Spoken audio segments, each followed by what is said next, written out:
Hey, everybody, this is David, where the distancing is always social on the show Garage Talk. We are extra distance this week. We are doing this via virtual space and time. So as you may see behind me, I have my amazing virtual garage. This week on the episode of Garage Talk, we're going to be talking about the amazing fantasy film Feathers. It is written and directed by Megan Johns and stars Sara Blythe and Shannon Swords. We have both of those amazing performers with us this evening, as well as the creator, director, and writer of the film, Megan. Hey guys, how's it going? Hey. Hey David. So, hey, so the first question we'll start with is for Megan. Megan, talk to me a little bit about the process of writing this script and what inspired it, and then the process of taking that idea and turning it into this really kind of massive scoped project. Yeah, so it's a bit of a long story, but there were two main influences for Feathers. The first was Rick Gates, the creator of Scene In Eugene, came up to me and invited me to participate in Scene In Eugene. I decided to do a fantasy fairy film. I hadn't written it yet. And then on Christmas Day in 2019, Shannon and I, we're married, by the way. We were sleeping in a room with a fireplace. And we thought that we had put the fire out. And we didn't know that the fireplace had a faulty flue. And this resulted in us getting carbon monoxide poisoning. Shannon will act out for you. Oh my gosh. But very scary stuff. So I was having this beautiful dream, and kind of my body was trying to wake me up and giving me signals like, you're asphyxiating, like wake up, wake up. And I was very resistant. Finally woke up, jumped out of bed, flipped on the light, and the entire room was just full of smoke. Like you couldn't see anything. So I opened a window. I started shaking Shannon, who was unresponsive at first, but eventually woke up. We got the door open, we got everyone out, and then the fire alarm went off. So it was a very scary near-death experience. So I decided to merge my dream realm and carbon monoxide experience with my fairy story. Okay, that's amazing. That's so cool. So as you were thinking about the process of sort of writing this fantasy kind of fairy film, was that really sort of, you were going, okay, this is the kind of premise of the story, or did that come in later as you started to write this story? Now, what's that again? As you were kind of writing the fairy side of the story, was the intention always so that the smoke part of that story would be integrated into it, or was it something? Yes. Okay, cool. Yeah, that's very so cool. I hadn't even started writing. My original idea for Feathers, it was going to be sort of an environmentally conscious story with fairies, but yeah, it evolved into this poisoning tale. I'm pretty sure that it kind of took the poisoning angle immediately after the experience. Like this happened up in Vancouver, Washington, staying at my folks' place over Christmas. And immediately, like, we left the house, we went to get breakfast, and then went to a hot tub to sort of let the carbon monoxide poisoning dissipate. And I think, like, from there, it was like, well, maybe getting, asphyxiated by carbon monoxide poisoning would be a good thing for a fairy story. I don't know. And I think that was kind of the conversation we had, like, until we got back to Eugene of like, okay, so, like, what's the most important part of this movie? Like, what do we need to have? Okay, she gets the carbon monoxide poisoning, and we came up with the brilliant idea of Rowan the Red Cap, which is who I play. Yeah.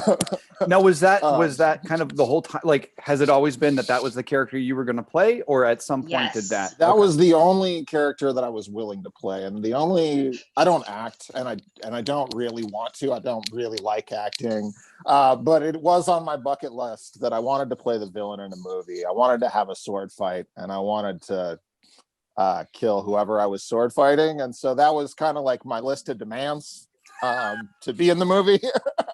Fair enough. Yeah. And Megan really acquiesced in it all the way along.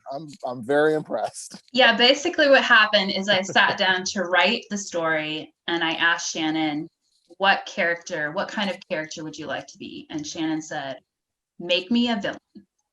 Make me an evil villain. Mm-hmm. So I that's love the it. origin of Rowan the Red Cat. He's an excellent villain as well. Yes, he did thank you. amazing. Well, and kind of along those lines as you're talking about writing it. So both Megan and Shannon are incredibly accomplished musicians and writers, and they make beautiful, beautiful music. In fact, I want to talk a little bit about the music in this film later on. But you've actually, both of you have done work on multiple Scene in Eugene projects, I think, and scored several films together. Yep. So was writing a script, how did that compare in terms of writing lyrics or writing a song? Was there correlations that was found in that process, or was it a completely separate project, or what was that like? Yeah, I would say yes. This is my first attempt. I don't know if we talked about this yet, but this is my first script ever. That's an ambitious script for the first time.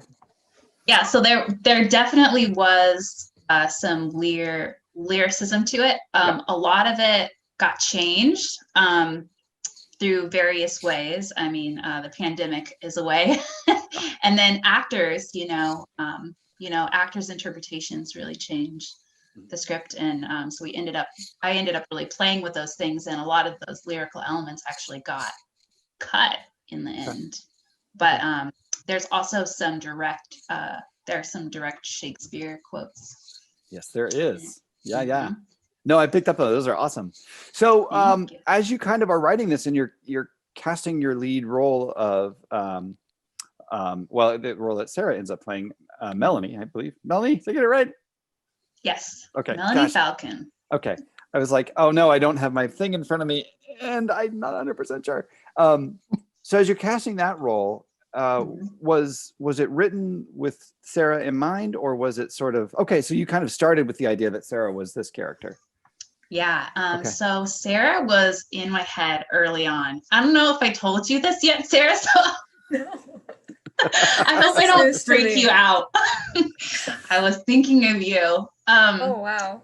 But yeah, I met Sara at Rick Gates' house doing a read for something else. I don't actually remember what it was. It might have been Blind Spot, actually. I think it was. Yeah, we met. I was helping out with Blind Spot auditions. Yep. Yeah. And Sara's just like really, really cool. And I'm like a really unique look too. I don't want to like talk too much. I feel like I'm being really creepy. I'm like your look and. No, not the creepy. I was thinking of you. Okay.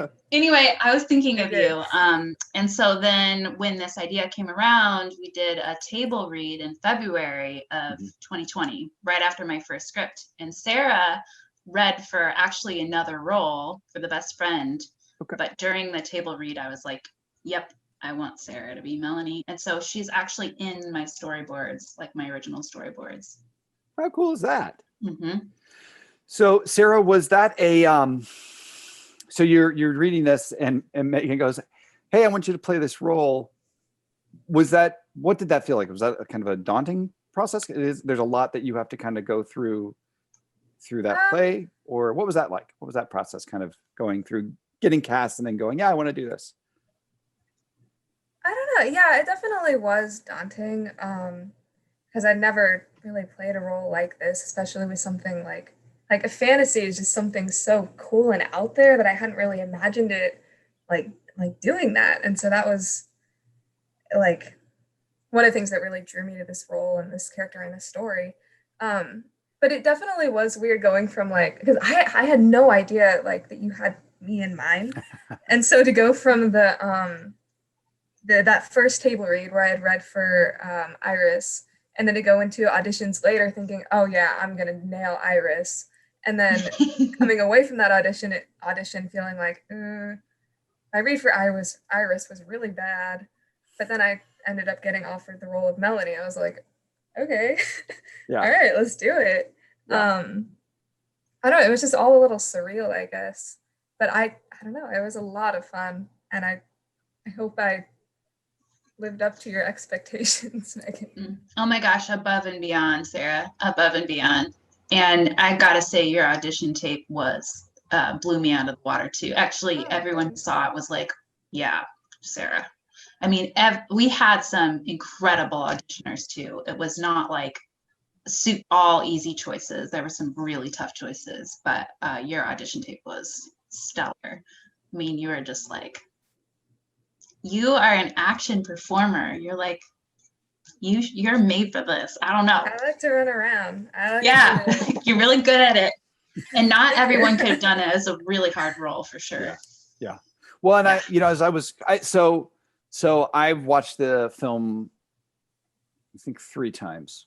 And I try to watch it. I try to watch all these films a couple of times so I can kind of get a good feel of them and then have questions to ask. And one of the things I thought was really interesting was sort of, Sarah, you have this character who's thrown into this sort of very extreme situation. And there was a practicality that you kind of brought to the character in terms of, okay, this is what's coming at me now. Okay, what's next? And I really kind of appreciated that, because I think a lot of times in fantasy where that kind of happens, there's this sort of resistance until they're all in, and they're all in like within a minute or two of the story happening. And I thought there was a nice transition that you did in performance-wise, as she is becoming more and more aware of the world around her and what's happening, she sort of allows herself to become more and more engaged in the process. But there's still enough disbelief there, I think. Was that something you thought about in the process of making the film, or? Oh yeah, for sure. I read a lot, and I read a lot of like that's not the right word. What am I thinking about? Fantasy. I read a lot of fantasies, and it's really did growing up. And as I got older, that was always one of my gripes, is like, they're way too chill about this whole thing. Like, how are you gonna wake up somewhere completely new? So everyone's telling you like, you're the chosen one, you have to save us. And you're like, yeah, this sounds good to me. And I think that's another thing that really drew me to Melanie is, I mean, she's not like that. She doesn't want anything to do with it. She just wants to go home, man. And if, helping save all these people is, tied into that, and that's awesome. But that was definitely, something I liked about the story and the character, and something I had in mind when I was working on the performance. I think it translates really, really well. There's that nice, like I said, the transition is really smooth, and it's believable in that at the point when she sort of moves into that place where it's okay, she's ready to accept it and accept the role that she plays in all of this. That she does so believably, and kind of it was lovely. Thank you. I'm glad I got to watch that. That was great. Shannon, so talk to me about Rowan. So you want to play a bad guy. You want to be in a sword fight. As this character kind of comes to you, what was sort of your inspiration for him? As I was watching it, I was like, oh, he reminds me of this, and I'm seeing this element in here, and I'm seeing that. So really, for you, especially since you go, well, I'm not an actor and I don't want to be, what did you kind of draw from to build that character? Well, initially, what Megan asked for was kind of the voice, the raspy voice, and cited the Kings of Hell from the Netflix Sabrina series as their as that sort of like vocal inspiration. And so the voice is really raspy and nasty and stuff like that, Yeah. And so that was kind of the genesis of it, was that. And obviously I'm married to Megan, so I live with her and I hang out with her all the time. And we workshopped this character a lot, particularly for me to feel comfortable with actually playing it. I have a horrible condition of performance anxiety. I shake uncontrollably. It's real nasty. I tried to get out of playing this character a lot. Like a bunch. I threatened to quit. I threw my paper on the floor. I walked out. And Megan was super, super, super patient, because she knows kind of how I roll.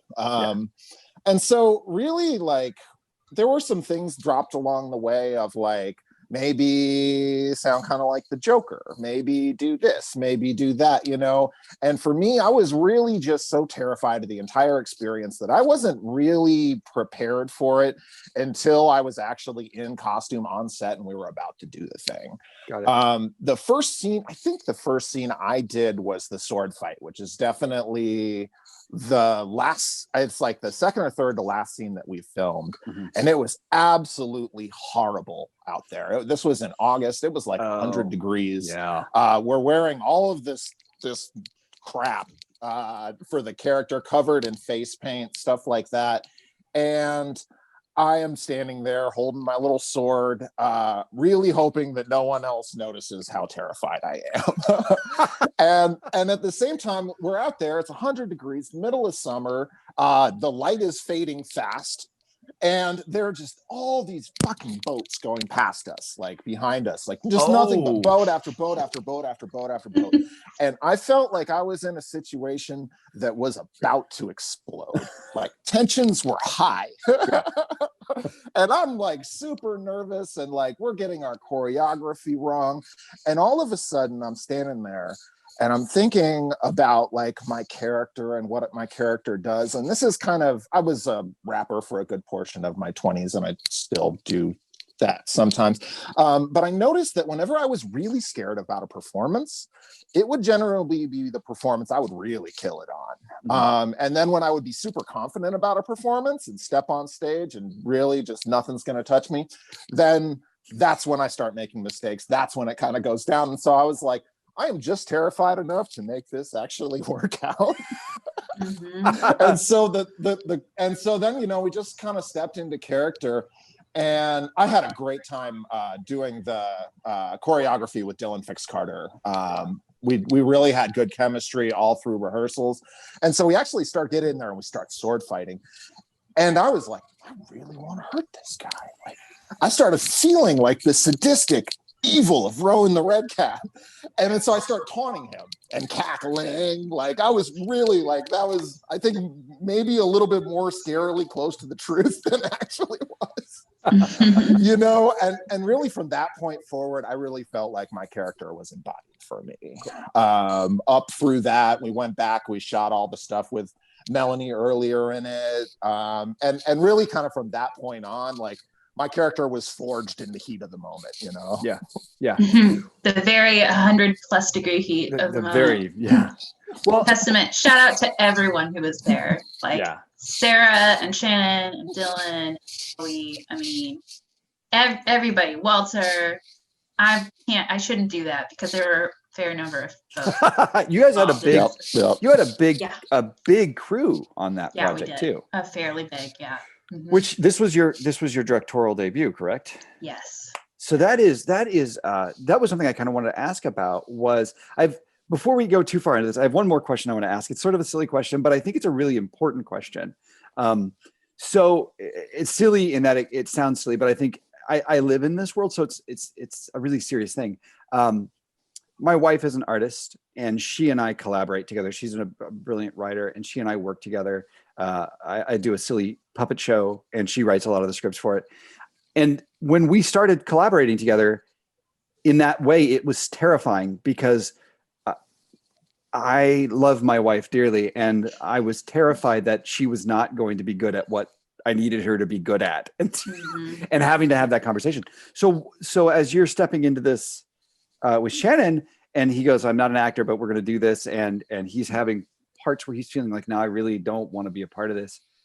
Right. What was that like for you? Was that nervous? Were you concerned, like, "Oh my gosh, what if we don't get this?" Or, no. No, I was never really concerned about that because Shannon and I met as performers. We're both musicians, and that's, we played a show together, and that's how we first met.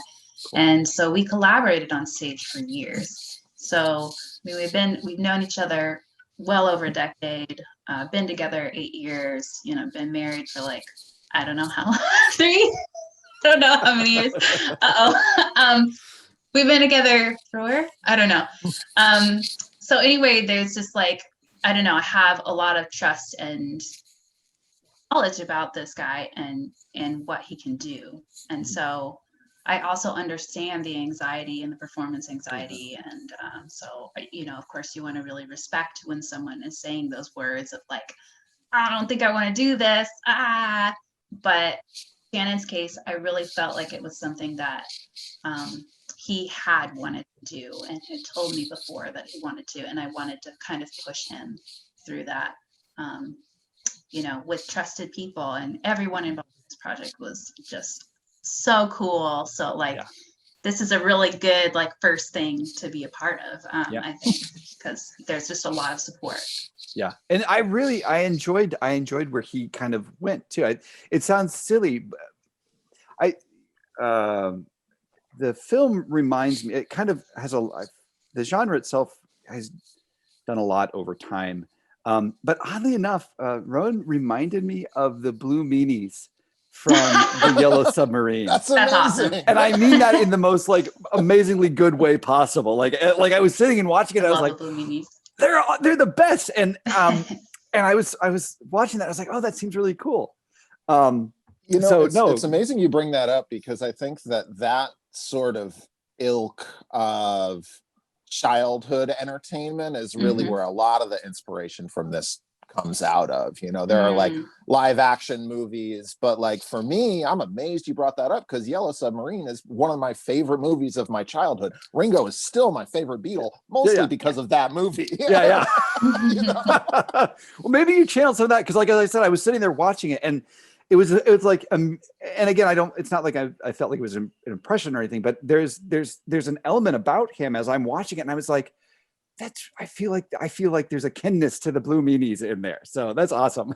That's beautiful. I'm awesome. I'm honored. We threw a lot of nostalgia, a lot of 80s. I mean, very, very 80s nostalgia into that movie. Well, and that was maybe we'll come back to the question we were kind of starting down before we got on that tangent, but this is a good time to kind of talk about that. So the music in Feathers is really lovely. I like it a lot.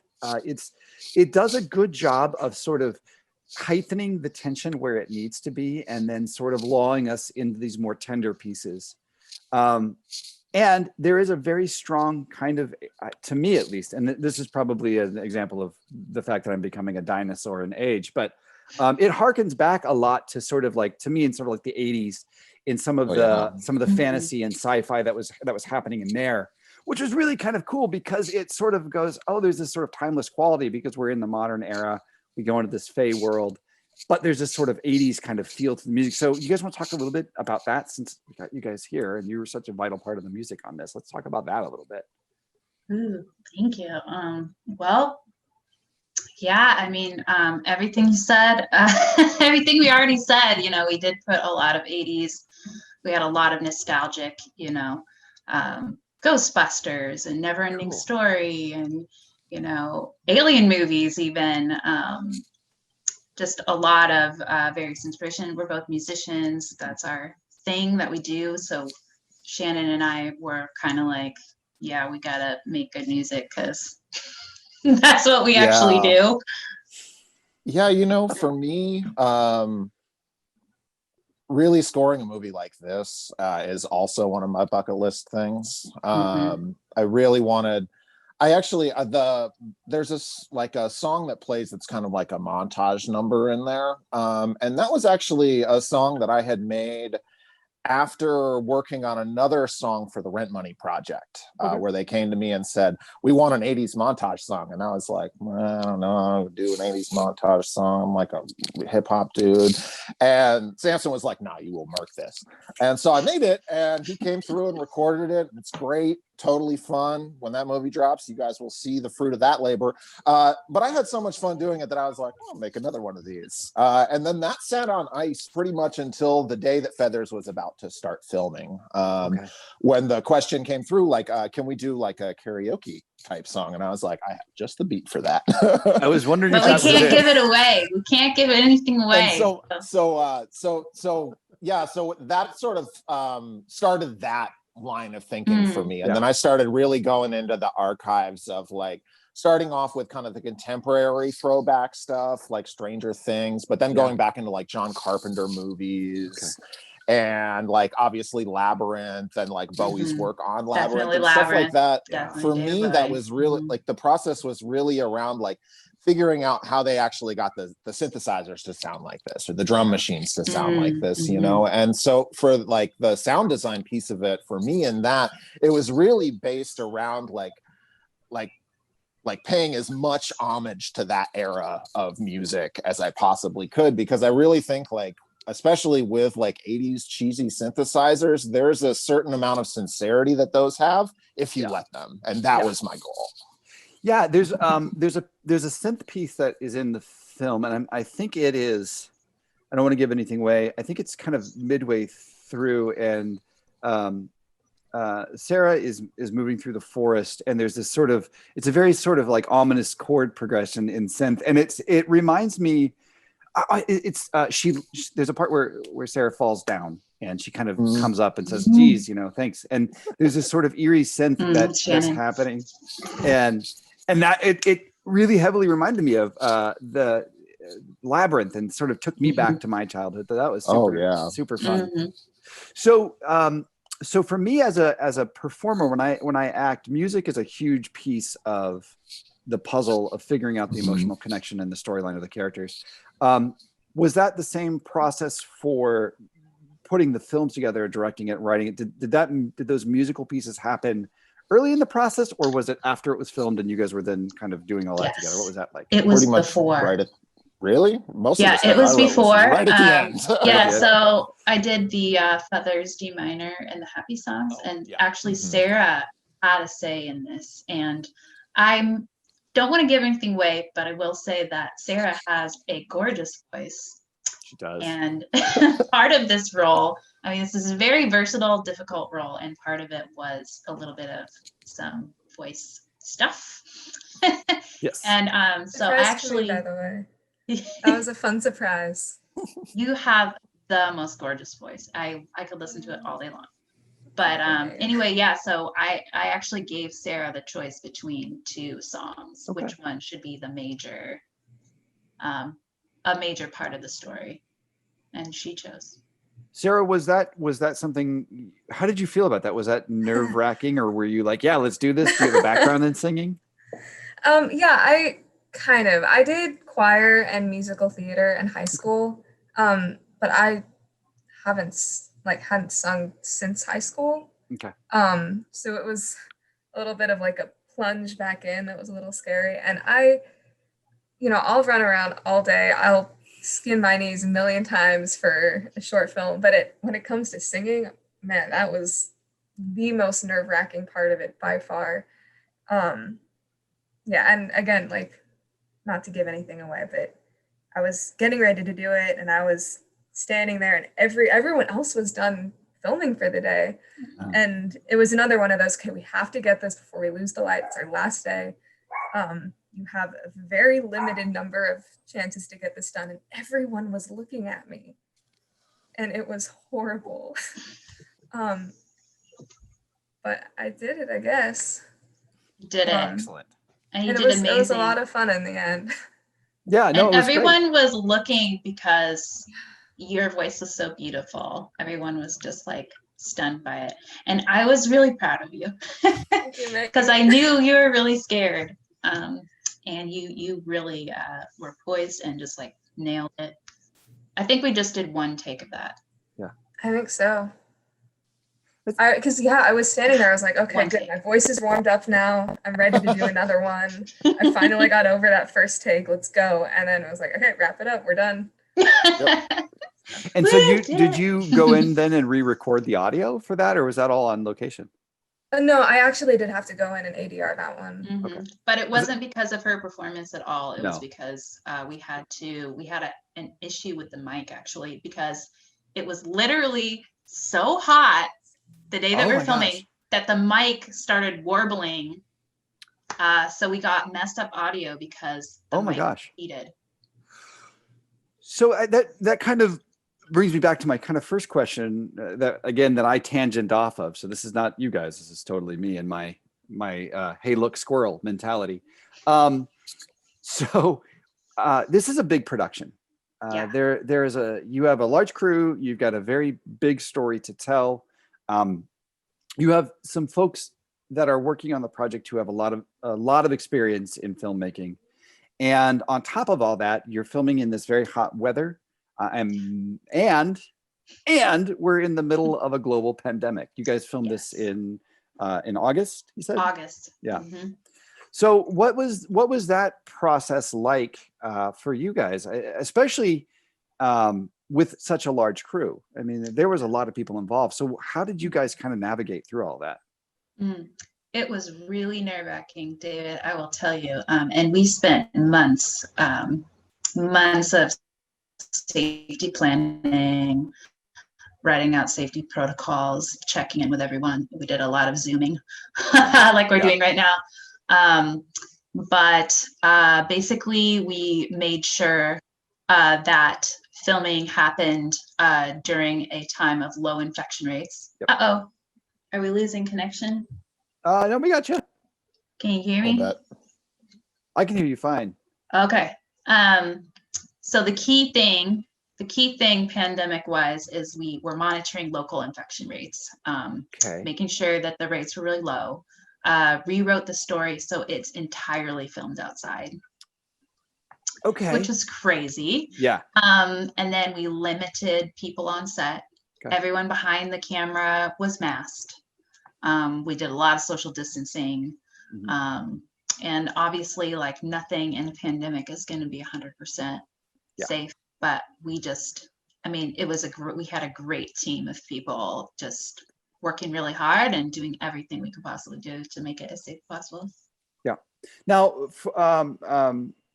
from the performer standpoint, did you guys feel, how did you guys, was that something that you were thinking about or nervous about as Shannon or Sara, as either of you were kind of getting ready to perform? Was that something that was conscious in your mind, or did you kind of go, well, I'm in the moment, there's all around me, we have all these protocols in place? What was that like for you guys? Sara, go ahead. Do you want to go? Okay. Okay, I can go. It was a little bit of both. Like, on one hand, I mean, there's always that underlying fear of, we're in a pandemic, and that's horrifying and horrible. But then there's also that side of having to be, like, not yourself. Mm-hmm. You're, like, borrowing someone else's mind for a little bit, you know? Yeah. So, Melanie isn't worried about a pandemic. So I kind of have to shove all that to the side. And that was made easier by knowing that, like, everyone on crew and, it was being handled so well when we weren't actively performing, that I felt a lot more safe and confident and, having to take off my mask and to film and things like that. Yeah. Cool. Excellent. And my character is a sociopath, so he did not have any issue with the pandemic one way or another. Very good. Right. I guess as a person, I was a little bit concerned about it, but I don't think that the coronavirus or any other virus could have survived out there in the 100 degrees. Too much. Just melted. Right. And as a testament to either our absolute luck or our care in safety protocol, nobody got COVID from this production before, during, after. We had a number of tests. I was tested going in and out, and I just, so. That's awesome. Yeah. Yeah, it's such an interesting thing. I was working on a film kind of in tandem with you guys at the same time because of, like, holds and stuff with COVID. And it's such a weird way to be making films. And, it's just, you live in this sort of world. And it's so funny because as I was seeing production stills coming out from the Lane County filmmakers group and the Lane County actors group, to see kind of, it was cool to see this like wonderful community of people kind of wearing masks and being distanced from each other and still out creating art. And was that, I mean, as you're kind of taking the helm for this project, and there's all these other things that you're thinking about, Was there a point where you kind of had to say, okay, this is, I've put my kind of mark around what we have to do. We have crew that is in charge of making sure that those things happen. I have to really just focus in on getting the story told that I want to tell. Was that kind of, was there a point, or was it sort of always where you're like, how did that work for you? Yeah. Well, I gotta say, everybody on this production doubled up. So everyone was doing multiple things at once, and I am included. But, Sara was carrying all this equipment back and forth. You were one of the last people there every time. Sara was hauling gear, being a crew person, and being the lead actress. Walter was, man, everyone on this production needs an award, because like there were times when Walter's like in the water in his bare feet with his gear, in this remote area. $15,000 camera. Thanks to Dylan Carter. Yeah. And I'm like kind of spotting him. Yeah. And then we have an actor like going underwater. Yeah. And there's like riptides from distant boats. And like, so I don't know. All this to say, every step of the way, I was thinking in multiple zones. Yeah. I was like, safety first. Yeah. That was always my number one. Then telling the story. And then a lot of it, I learned a lot from this experience that directing isn't necessarily all about directing people. Yeah. Especially on a low budget project. You're going to be, a production assistant, and you're going to be hauling gear. You're going to be, especially in the pandemic, you're going to be thinking about safety. Yeah. All these things come up. So yeah, to answer your question, I was not focused on just telling the story. Okay. Well, no, and I think that's, yeah. And that's actually sort of an interesting thing too. Like I kind of always like to ask there are people out there who want to they want to tell stories. They want to direct, they want to produce, they want to film, they want to act. And one of the questions I really like to ask on Garage Talk, because we have a great community and there's a lot of very nice equipment, and you can make a film that looks a lot more expensive than it is. I mean, yes, there is Walt's very expensive camera, and there's all the very expensive gear that we use, but as a community, everybody kind of chips in, and we use this thing, and we can make something that looks very expensive, but not everybody always has those opportunities. And so one of the questions I always like to ask is, what kind of advice do you have for somebody who is wanting to tell a story? And we can start with Megan, and then actually I'd love to hear from Shannon and Sara as well, to get their perspective on, I want to get into this art form. How do I start? That's a wonderful question. Well, I'm just starting out myself in filmmaking, but I would say make connections. Mm-hmm. Find the people whose work you admire and make connections.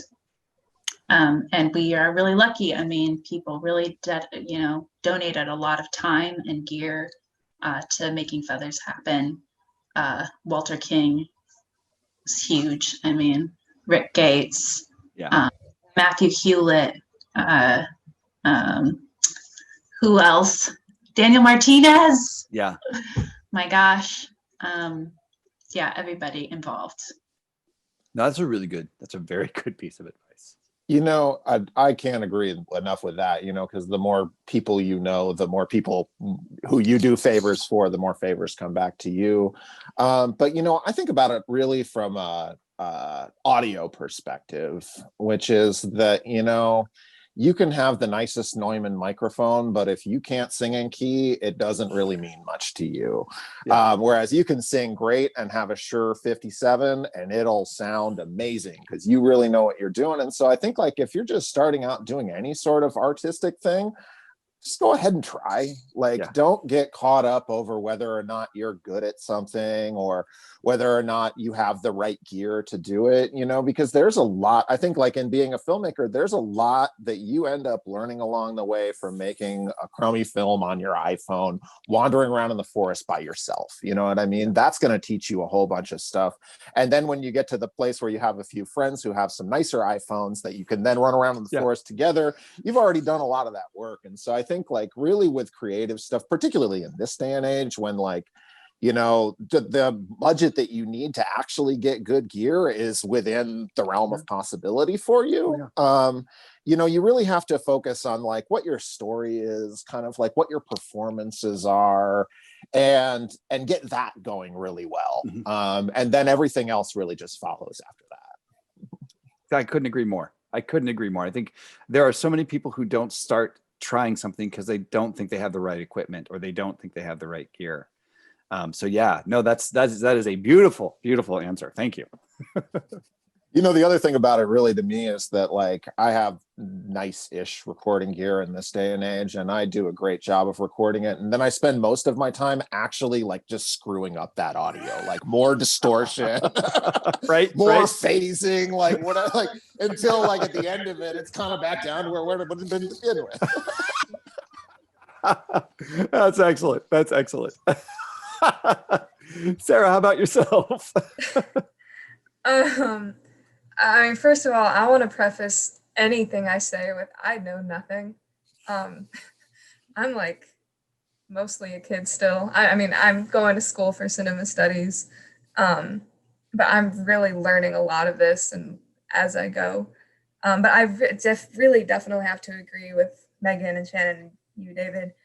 It's really about making those connections and finding other people who are passionate about the work. Like, I also want to shout out Zoe Wassman. We met on set of Feathers, and she too just did so much, like, awesome, amazing work for it. And actually, like, she's one of my closest friends now. We have bounced all of these ideas off of each other, and we've really bonded over, like, our love for horror, and we have all these plans to make all these horror things. And so it's so much easier to go from, you know, having no idea what you're doing to having all these plans when you have other people to, you know, kind of talk about it with and help you grow in that way. And then I think another important thing that I have to remind myself a lot is, like, you can't be afraid to suck at stuff. You know, anytime you're doing something, especially when you're doing it for the first time, you have to go into it like, you know, I don't know. I don't know how to say it. Like, the words are in my head. I don't know how to say it. I'm not great at being on this side of the interviews. You're doing great. Well, are you saying that you have to be okay with not being professional the first time you try something? Exactly. Like, you have to know that it's not going to be perfect, and you can't let that scare you from doing it anyway. Like, I write a lot and draw and things like that, and I'm not good at it, but I enjoy it. And, you know, even if you're not great at something, if you enjoy it, keep doing it, and you're gonna get better. Yeah. And then, you know, find other people who enjoy the same thing and work with them, and then you'll get better together. And then all of a sudden you've created something, and that's awesome. I guess that's my thoughts. Yeah. One piece that actually came up for me while Sarah was saying that is that the other thing you have to really know how to do is know when to let go. Because I mean, I'm sure that the greatest American film is still sitting on someone's hard drive somewhere in the editing process somewhere or another, you know? Yeah. And so, like, really kind of at the end of the day, you have to kind of, for me, I treat all of these things like they're an experience, and there are always things that I would want to change about them. I don't go back and really watch any of the things that I work on film wise, because I've already been there. Like, I have residual trauma from that experience already, you know? Because if I go through it, you know, I'm just going to end up kind of seeing things and be like, I could have done this better. I could have done that better. But really, at the end of the day, it's about, like, making the product, putting it out to the people like it, and then you make another one, you know? No, that's such a good thing. You know, I am in the lowest common denominator of creativity in terms of I make content for YouTube, but I thought you were going to say you're a stand-up comedian. Well, you know, not even good enough for that. But I think kind of what all of you guys are saying is that I 100% agree, which is you have to, I'm lucky. So I have made over almost 300 videos for my silly puppet show. And the great thing about that is I'm on a schedule. So I have to have content every week. And regardless of whether I'm 100% happy with it or not, I have to move on to the next piece. And I really like that sentiment that y'all are kind of talking about, which is this idea that is make the thing, understand that it's not going to be perfect, but move into the next product and keep creating pieces of art and grow and learn from it. I wonder if Martin Scorsese, he's got to have a really crappy like Super 8, High 8 film somewhere, but because the internet didn't exist when he made that movie, no one ever saw it. And if they had seen it, had it gotten put on YouTube, maybe that would have stopped him from becoming the amazing director that he is today, because someone would have been like, oh, your framing is off or whatever. And, it would have discouraged him. So yeah, 100% make the thing and keep making things and don't look back. I don't know if you've ever seen True Romance. Oh. It's if you go back and listen to that, it has the worst soundtrack of all time. It's stupid. It's just like these little tinky keys. And then as I was watching it last year, I saw that it was scored by Hans Zimmer. Yeah. Right? So you just don't know, just try stuff, man. Yeah. Very cool. Very cool. Well, so I think maybe my last question, and we'll start again with Megan and then open up to Shannon and Sara.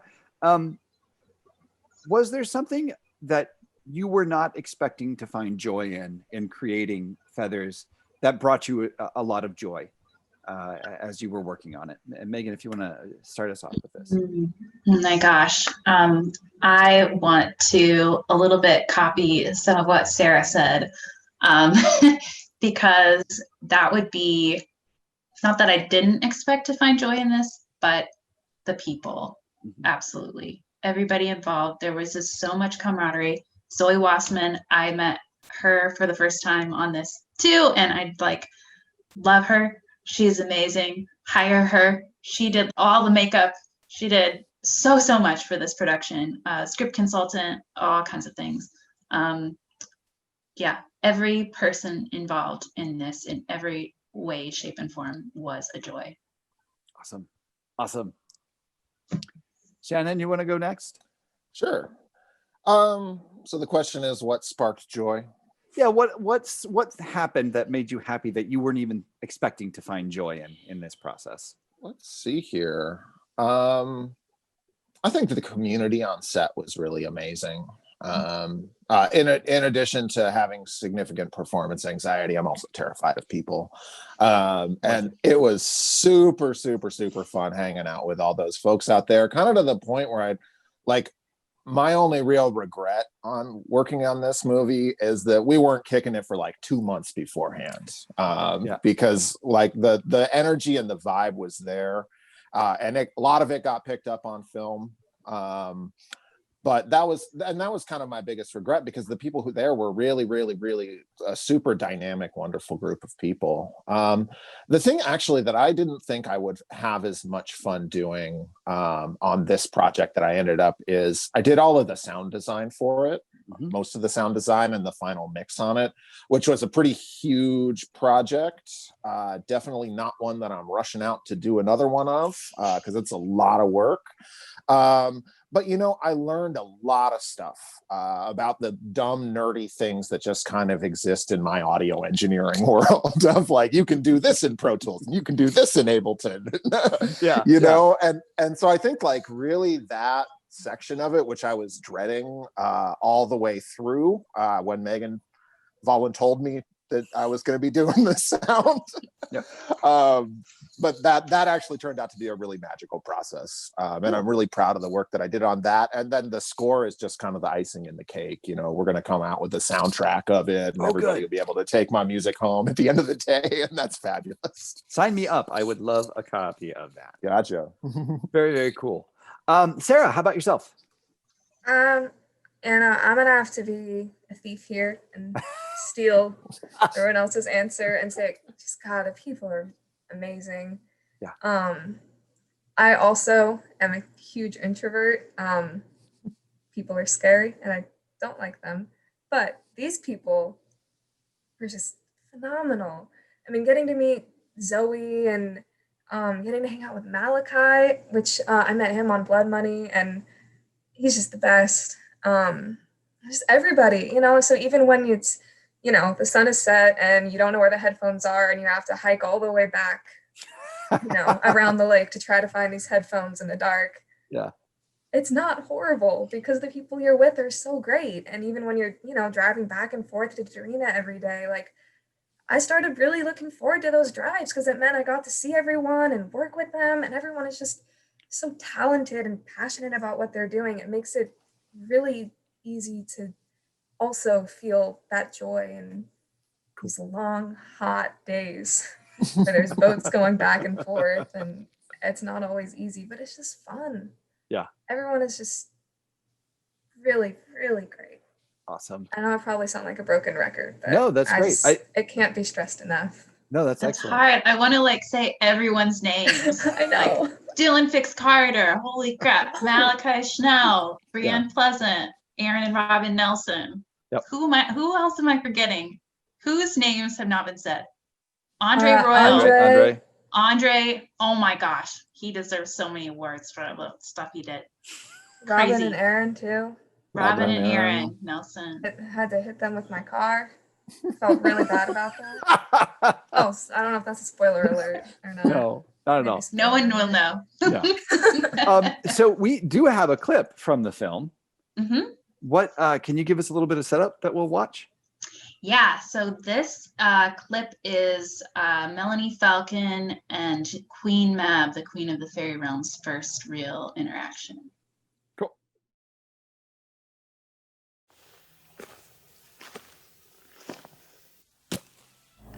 Who are you? I'm Mab. I'm Queen of the Fairies. I'm Midwife of Dreams and Guardian of the river that flows to the sea. I'm sorry. This is all very, very strange. Who are you looking for, Melanie? Who should I be looking for? That was awesome. That was awesome. So as you were making Queen Mab, did you have an idea for the performer to do that role, or what was that like? Oh my gosh, David. Well, this script just morphed and morphed and morphed, and there are 20 different versions of this script, as Sarah and Shannon know. Oh my gosh. So initially there were more characters than there are in the end. We did have a good friend, was originally Melvin Manapasal was going to play Queen Mab, and she got a little bit sick before filming, and because it's a pandemic, that happened. She went and got tested. The test didn't come back for a long, long time, and we ended up needing to film. And so we actually merged two characters. Okay. And the person who ended up being Queen Mab is my college friend, Brienne Pleasant. We studied abroad in France together. Cool. And so we kind of combined her previous character with Queen Mab, and she did an incredible job the spot, merging the characters. Oh, that's so cool. Very cool. Well, okay, so when are we going to be able to watch this amazing movie? Feathers comes out on New Year's Day, 2021. Can't wait. Yeah. On the Scene In Eugene YouTube channel. That is excellent. Thank you guys all so much for joining us today. I really appreciate it. I cannot say enough good things about Feathers. It is beautifully put together. It looks amazing. It sounds amazing. It's fun to watch. The story is engaging, and I had a great time getting to be a part of watching it, as I'm sure you guys got to be a part of making it. And for everybody out there who has stuck with us to the end, you will get the opportunity to see Feathers January 1st. Make sure you are subscribed to our channel. and that you have the notifications turned on so that when it posts, you will get the notification that it is there and in your inbox ready to go. You do not want to miss this. This is such a beautiful, fun story. If you are a filmmaker in Eugene or kind of Lane County at large, and you are interested in coming in and talking about your film, this is the place for you. Just leave a comment down below and we will reach out to you and we can talk about your film as well. Again, thank you guys all so much for joining us this week. And I cannot wait to be cheering you guys on come January 1.